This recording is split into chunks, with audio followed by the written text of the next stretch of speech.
दोस्तों तो कल से मार्केट में एक और आईपीओ ओपन होने वाला है और ये आईपीओ है सिटी केम इंडिया का आईपीओ।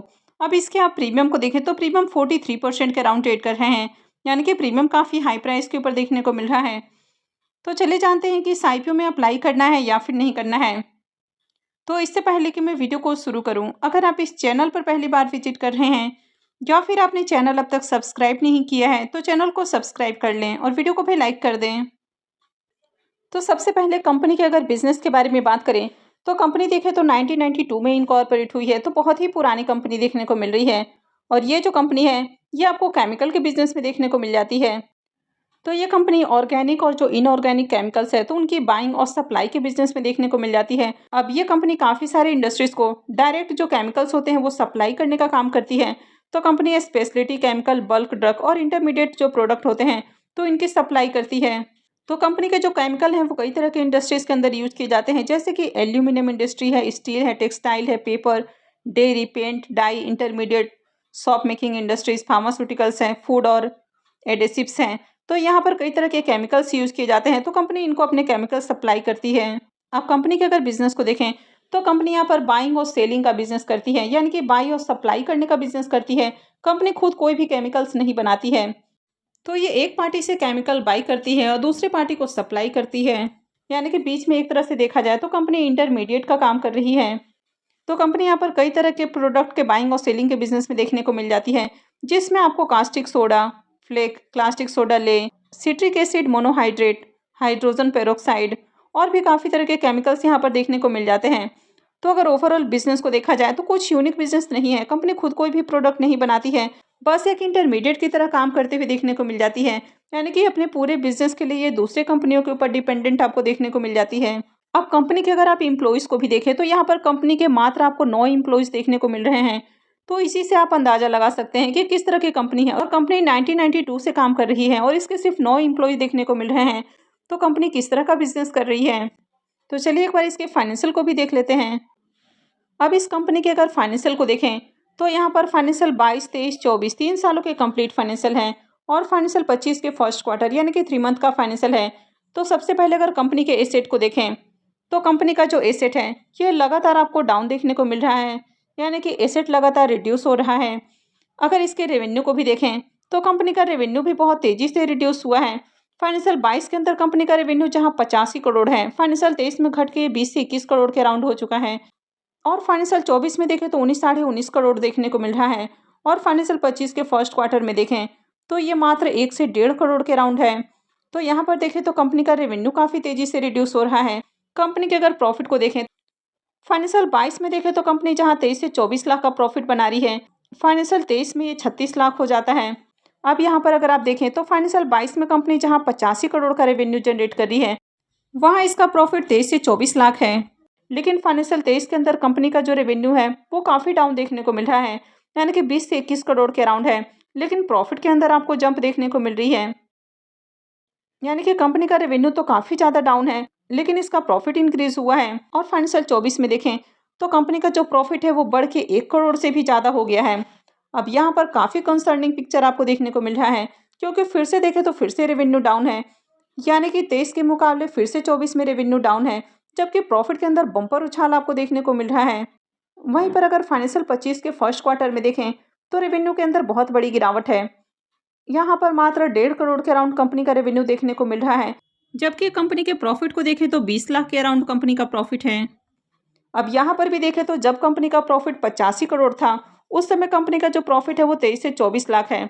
और अभी जब कंपनी मात्र 1.5 करोड़ का प्रॉफिट बना रही है तो इसके प्रॉफिट को देखें तो 20 लाख के अराउंड इसका प्रॉफिट है। तो यहाँ पर ओवरऑल जिस तरह के आपको फाइनेंशियल देखने को मिल रहे हैं, काफ़ी कुछ यहाँ पर मैनिपुलेटेड देखने को मिल रहा है। और आप देख रहे हैं कि लगातार जो एसएमई कंपनियाँ अपना आईपीओ लेकर आ रही हैं, यहाँ पर इनके फाइनेंशियल काफ़ी मैनिपुलेटेड हो रहे हैं। और काफ़ी बार सेबी की ओर से कई सारे आईपीओस के ऊपर रोक भी लगाया गया है। तो यहाँ पर भी ओवरऑल जिस तरह के फाइनेंशियल देखने को मिल रहे हैं तो फाइनेंशियल काफ़ी मैनिपुलेटेड है। कंपनी के अगर नेटवर्थ को देखें तो कंपनी का नेटवर्थ लगातार इंक्रीज होते हुए दिखाया गया है। और अगर इसके रिजर्व को भी देखें, कंपनी के रिजर्व भी लगातार इंक्रीज हुए हैं। और कंपनी के बोरोइंग्स भी एज इट इज़ देखने को मिल रहे हैं। सिर्फ 22 से 23 के बीच में देखें तो 1 लाख के अराउंड कंपनी का जो बोरोइंग्स है वो कम होते हुए देखने को मिला है, लेकिन उसके बाद जो बोरोइंग्स है वो आपको स्टेबल देखने को मिल रहा है, यानी कि कंपनी अपने कर्ज का भी भुगतान नहीं कर रही है। तो ओवरऑल कंपनी के फाइनेंशियल को देखें तो काफ़ी मैनिपुलेटेड फाइनेंशियल देखने को मिल रहा है। तो इस तरह की जो कंपनी है ये बहुत ही ज़्यादा रिस्की कंपनी है। अब कंपनी के साइज को देखें तो कंपनी ने अपनी जो वैल्यूएशंस है वो 47-47.5 करोड़ लगाई है, यानी कि बहुत ही छोटी कंपनी देखने को मिल रही है। इसके आरओई को देखें तो 15.42 का है, आरओसी 21.47 का है, डेट टू इक्विटी रेशियो 0.15 का है, रिटर्न ऑन नेटवर्थ को देखें तो ये 15.42 का है। अब यहाँ पर आपको कुछ भी फिगर देखने को मिल रहा है, लेकिन कोई भी ये फिगर है ये भरोसे लायक फिगर आपको देखने को नहीं मिल रहा है, क्योंकि कंपनी के फाइनेंशियल के ऊपर बिलीव करना मुश्किल है। अब इस आईपीओ के पी मल्टीपल को देखें तो पी मल्टीपल 31.3 का है, तो कंपनी सस्ते प्राइस के ऊपर आती हुई देखने को नहीं मिल रही है। तो चलिए एक बार इसको इसके पीयर से भी कंपेयर करके देख लेते हैं। तो कंपनी का जो पी मल्टीपल है ये 31.3 का देखने को मिल रहा है। शंकर रामपाल डाई केमिकल का पी मल्टीपल 91.33 का है, जबकि विनाइल केमिकल्स का जो पी मल्टीपल है वो 30.31 का है। तो यहाँ पर विनाइल केमिकल से कंपेयर करें तो इससे भी ज़्यादा प्राइस के ऊपर कंपनी का आईपीओ देखने को मिल रहा है। हालांकि शंकर रामपाल डाई से यहाँ पर आपको वैल्यूएशन थोड़ी कम देखने को मिल रही है, यानी कि प्राइस सस्ता भी नहीं रखा गया है लेकिन बहुत ज़्यादा एक्सपेंसिव भी नहीं है। अब इस आईपीओ के डिटेल्स को देखें तो आईपीओ 27 दिसंबर से यानी कि कल से खुलने वाला है और ये 31 दिसंबर को क्लोज होगा।